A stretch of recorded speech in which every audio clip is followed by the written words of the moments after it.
Last question ये बड़ा प्यारा सा है कि कल एक बच्चे ने लिखा है, मैं नाम नहीं बता सकता, तो नाम तो बताना भी नहीं चाहिए ऐसी बातों में।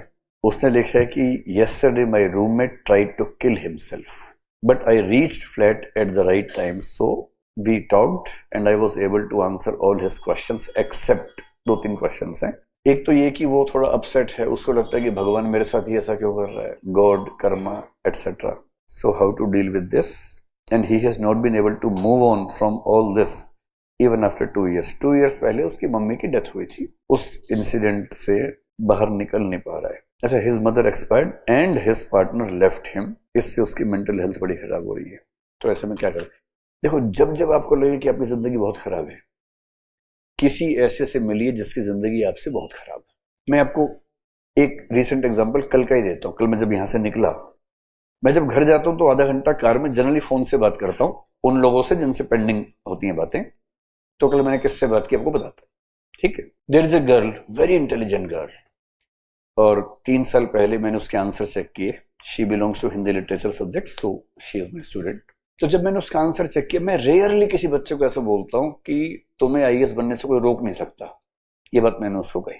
तो मैंने उससे कहा कि तुम्हें आईएएस बनने से केवल एक इंसान रोक सकता है, वो तुम खुद हो। ये मैंने उससे कहा 3 साल पहले। मैं बहुत कम लोगों से कहता हूं, जनरली जिससे कहता हूं उसका सिलेक्शन हो जाता है। इसलिए नहीं कि मेरे अंदर ज्योतिष की शक्ति है, आंसर देख के समझ में आ जाता है। जब आप एक फील्ड में काम करते हैं 20-25 साल, so you start understanding what will make examiner very happy. But she was not willing to live in Delhi. She said I will go back to my home state, I will prepare from there. तो मैंने, ठीक है, आप वहीं पढ़ें। मैंने एक दो टीम मेंबर से मिलवा दिया कि if you have any problem talk to these people, they will help you and will make sure that any of your genuine concern is answer to properly. 6 महीने पहले वो मुझसे मिलने आई, 2.5 साल के बाद, और तब पता लगा कि she faced depression for 2 years for some personal reasons which I can not reveal in the classroom. तो फिर मैंने समझाया, मैंने कहा जिंदगी सबकी ऐसी होती है, टेंशन मत लो, ठीक है, जो बीत गई सो बात गई, आगे कोशिश करते हैं फिर से। So she started working very hard again. अब सोचिए, कभी कभी किसी किसी की नियति कितनी खराब हो सकती है। ठीक, on 14 June I was in Mumbai for some personal, और एक इंटरव्यू मेरा कल परसों में आया है, तो उसी दिन वहां वो भी शूट हुआ था। 15th को मैं वहां से आने वाला था। उस दिन सुबह पता लगा कि दिल्ली में मुखर्जी नगर में एक इंस्टीट्यूट में आग लग गई है। उसमें कई बच्चे ऊपर फंस गए थे। जो थोड़ा सा पेशेंस रख पाए, बाद में सीढ़ियां खुली, ऊपर से चले गए, बच गए। कुछ बच्चों ने जंप किया, उनमें से 2-3 को चोटें आई। एक के सिर में काफी चोट आई, but she is fine now. एक लड़की को चोट ज्यादा आई, उसका एक हाथ पूरा टूट गया, कमर के नीचे काफी प्रॉब्लम है। एक बच्चा है जिसको शायद मतलब लोअर बॉडी में पैरालिसिस जैसा कुछ हो गया है, but no one has died, almost all of them are safe. 2 cases बहुत सीरियस हैं। सीरियस मतलब लाइफ का थ्रेट नहीं है, but yes, they have sustained injuries. 3 दिन पहले मुझे पता लगा कि जिस लड़की को इतनी इंजरीज लगी हैं, ये वही लड़की है।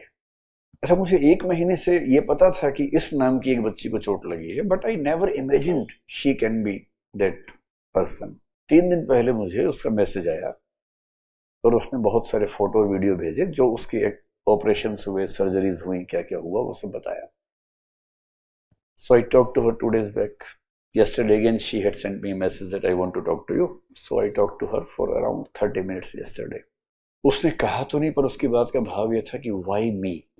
इतने सारे इंसिडेंट्स में अल्टीमेटली एक या दो लोगों को ही लॉसेस हुए, नो वन एल्स, बाकी सब सेफ हैं। Why me?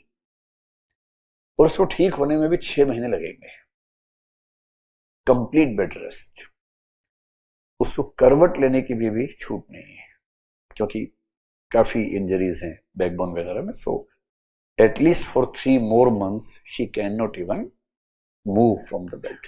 तो फिर मैंने उसको समझाया, जैसे as being a teacher and being a guardian जैसा समझाना चाहिए, समझाया। तो भाई, जिसने चिट्ठी भेजी है, अपने दोस्त को भी ये कहानी सुना देना। और जब जब लगे कि आप बहुत अनलकी हैं, तो खुद को समझो कि आप वहां नहीं थे, आप टर्की में नहीं थे जब भूकंप आया। सोचिए, हाउ लकी आर यू। हम भी टर्की में नहीं थे। मैं कितनी बार फ्लाई करता हूं लेकिन आज तक मेरा प्लेन क्रैश ही नहीं हुआ। कितने प्लेन क्रैश होते हैं। मैं कितना कार से ट्रेवल करता हूं। I have a habit of driving. I have a habit of driving. Habit नहीं, पागलपन कहते हैं इसको। I have driven from Delhi to Mumbai without any stop. इस तरह की हरकतें मैं करता रहता हूँ, लेकिन आज तक एक्सीडेंट नहीं हुआ मेरा। हल्का फुल्का छोटा मोटा तो अलग बात है, लेकिन ऐसा नहीं हुआ कि खबर छपे अखबार में।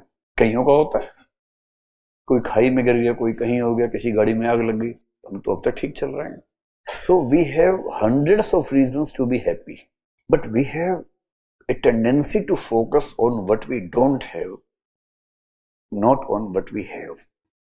And this is the basic problem. And ये प्रॉब्लम नहीं है, ये हमारे फिलोसफी में हम पढ़ते हैं इस चीज को। ह्यूमन कॉन्शियसनेस का स्ट्रक्चर ही ऐसा है। ये हमारा, ऐसा नहीं कि मेरी या आपकी प्रॉब्लम है। This is the problem with the human consciousness. तो जब जब ऐसा लगे ना, जैसे मैंने एक कहानी बताई है, I can tell you hundreds of such stories, तो फिर सोच लीजिएगा कि आप तो बहुत लकी हैं।